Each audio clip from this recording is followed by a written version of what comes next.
যাই হোক, এইভাবে যেন আমরা কি প্রার্থনা অনেক কিছু বলার আছে। প্রার্থনা আমরা সত্যিকারে করতেই জানিনি কিভাবে প্রার্থনা করতে হবে। প্রার্থনা শুধু তো নিজের মতো করে ছেলা মিয়া হেনা তেনা এইসব পাড়া প্রতিবেশীর কথা, কিন্তু এইসব একটা একটা প্রার্থনা আমাদেরকে জানতে হবে।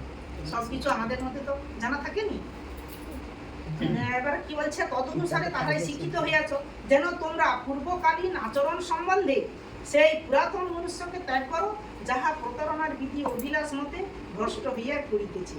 তাহলে পূর্বকালীন আচরণ মানে জগতে আমরা যখন ছিলাম সেই পূর্বকালীন আচরণকে ত্যাগ করো, যাহা প্রতারণার বিবিধ অভিলাষ মতে ভ্রষ্ট হইয়াছে। মানে বিভিন্ন রকম প্রতারণা জগতে লোক প্রতারণা করে না, ঠকায়, লোক ঠকায়, সেগুলোকে আমরা কি করছি, পিছনে ফেলে দিচ্ছি।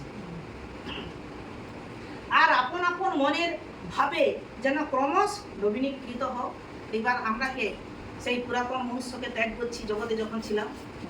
হ্যাঁ, এবার কি না নিজেকে নতুনভাবে তৈরি করছি, নতুনভাবে সবার সামনে দাঁড় করে নিজেকে উত্থাপন করছি। আমি কতটা জগতে তখন কেমন ছিলাম আর বর্তমানে ঈশ্বরকে গ্রহণ করে এখন আমি কেমন আছি।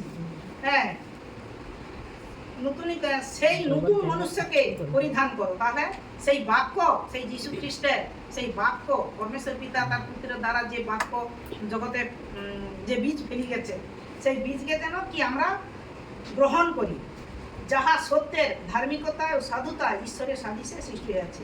তাহলে যেটা সত্য, যেটা ধার্মিক, সেইটাকে যেন আমরা কি গ্রহণ করে আর ঈশ্বরের সেই বাক্যকে মেনে চলে তদ অনুসারে যেন আমরা চলতে পারি।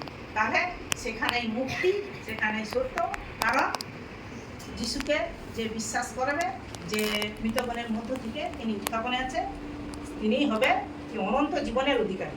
তো সর্বদাই যেন আমরা কি যিশুকে যেন কি একদম সত্য পদ এবং অনন্ত জীবন হিসাবে গ্রহণ করি। তো পরমেশ্বর পিতা আমাকে তো আজ এই পর্যন্ত বলালো।